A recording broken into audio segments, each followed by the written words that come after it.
மாநிலங்களவையிலும் இன்று எதிர்க்கட்சி உறுப்பினர்கள் தொடர்ந்து நீட் தேர்வு வினாத்தாள் மோசடி தொடர்பாகவும் மத்திய அமைச்சர் தர்மேந்திர பிரதான் ராஜினாமா விவகாரம் தொடர்பாகவும் மல்லிகார்ஜுன கார்கே எழுந்து பேசினார். ஆனால் அதற்கு அனுமதி அளிக்கவில்லை மாநிலங்களவை தலைவர் CP ராதாகிருஷ்ணன்.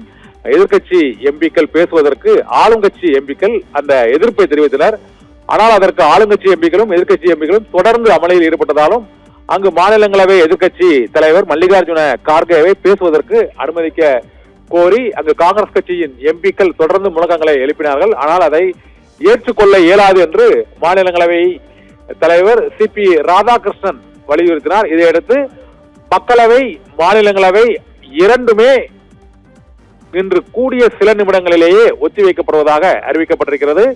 நாடாளுமன்றத்தின் இரு அவைகளும் இன்று தொடங்கிய சில நிமிடங்களிலேயே ஒத்திவைக்கப்பட்டிருக்கிறது. மக்களவை நண்பகல் 12 மணி வரை ஒத்திவைக்கப்படுவதாக அறிவிக்கப்பட்டிருக்கிறது. இதே போல மாநிலங்களவையும் நண்பகல் வரை ஒத்திவைக்கப்படுவதாக மாநிலங்களவை தலைவர் CP ராதாகிருஷ்ணன் அறிவித்திருக்கிறார். அதனால் இரண்டு அவைகளுமே இன்று மத்திய அமைச்சர் தர்மேந்திர பிரதான் ராஜினாமா விவகாரத்தை விவாதிக்க அனுமதி அளிக்க வேண்டும் என எதிர்க்கட்சி எம்பிக்கள் தொடர்ந்து வலியுறுத்திய சூழ்நிலையில் மக்களவையும் மாநிலங்களவையும் இன்று ஒத்திவைக்கப்பட்டிருக்கிறது. இதனால் 4வது நாளாக இரண்டு அவைகளும் அவை நடைபெறாமல் அலுவல்கள் நடைபெறாமல் ஒத்திவைக்கப்பட்டிருக்கிறது. இப்போது நாடாளுமன்றத்தின் வெளியே எம்பிக்கள் பெருமளவில் திரண்டிருக்கிறார்கள். அங்கு மக்களவையும் மாநிலங்களவையும் ஒத்திவைக்கப்பட்ட சூழ்நிலையில் பதாகைகளை ஏந்தியவாறு மக்களவை எம்பிக்களும் மாநிலங்களவை எம்பிக்களும் நாடாளுமன்ற வாயிலில் நின்று அவர்கள் அந்த முழக்கங்களை எழுப்பி வரக்கூடிய காட்சிகளை பார்த்துக் கொண்டிருக்கிறோம்.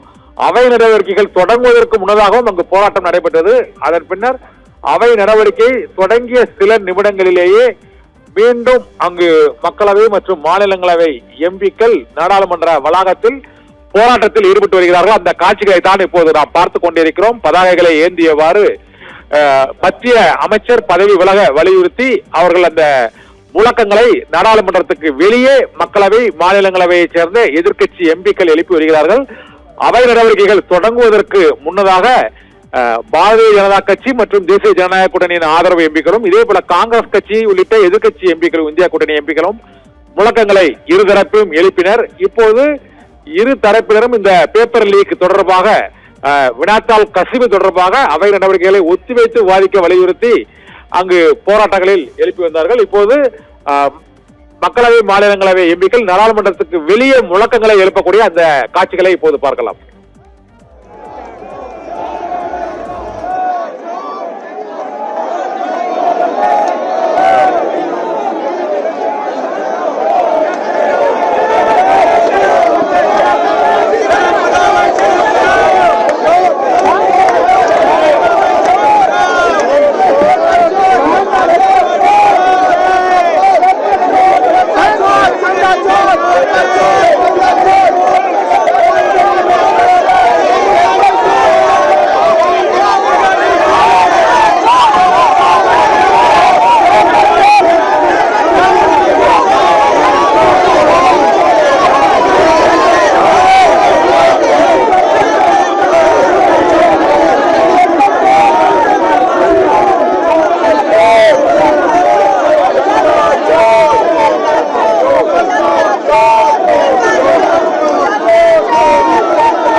चोर तो चोर सिरजोर हो रहे, देखो कैसे गंदी बातें कर रहे।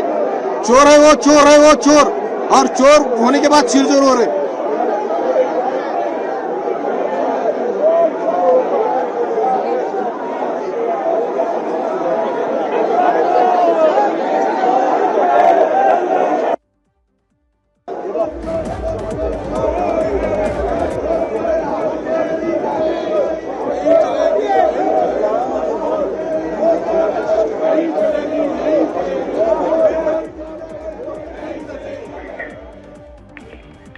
மக்களவை மாநிலங்களவை இரண்டும் ஒத்திவைக்கப்பட்டதை அடுத்து வெளியே வந்த ஆளும் கட்சி எம்பிக்களும் பாரதிய ஜனதா கட்சியின் எம்பிக்களும் காங்கிரஸ் கட்சி மற்றும் உள்ளிட்ட எதிர்க்கட்சி எம்பிக்களும் அருகருகே நின்றவாறு போட்டி முழக்கங்களை எழுப்பியதால் அங்கு பேரவை நாடாளுமன்ற வளாகத்தின் வெளியே மிகுந்த பரபரப்பு ஏற்பட்டது. இப்போது ராகுல் காந்தி, அகிலேஷ் யாதவ், மல்லிகார்ஜுன கார்கே மற்றும் பல்வேறு கட்சிகளைச் சேர்ந்த தேசியவாத காங்கிரஸ் சுப்ரியா சுலே உள்ளிட்ட பல்வேறு கட்சிகளைச் சேர்ந்த எதிர்க்கட்சி எம்பிக்கள் இப்போது பதாகைகளை ஏந்தியவாறு நாடாளுமன்ற வளாகத்தில் போராட்டங்களில் ஈடுபட்டு வருகிறார்கள். அதே போல ஆளும் கட்சியைச் சேர்ந்த பாரதிய ஜனதா கட்சி அவர்களுடைய ஆதரவு கட்சிகளைச் சேர்ந்த எம்பிக்களும் மறுபுறம் அவர்கள் திரண்டு நின்று முழக்கங்களை எழுப்பி வருகிறார்கள். இதனால் நாடாளுமன்ற வளாகம் முழுவதுமே பரபரப்பான சூழ்நிலை காணப்படுவதைதான் இப்போது நாம் பார்த்துக் கொண்டிருக்கிறோம்.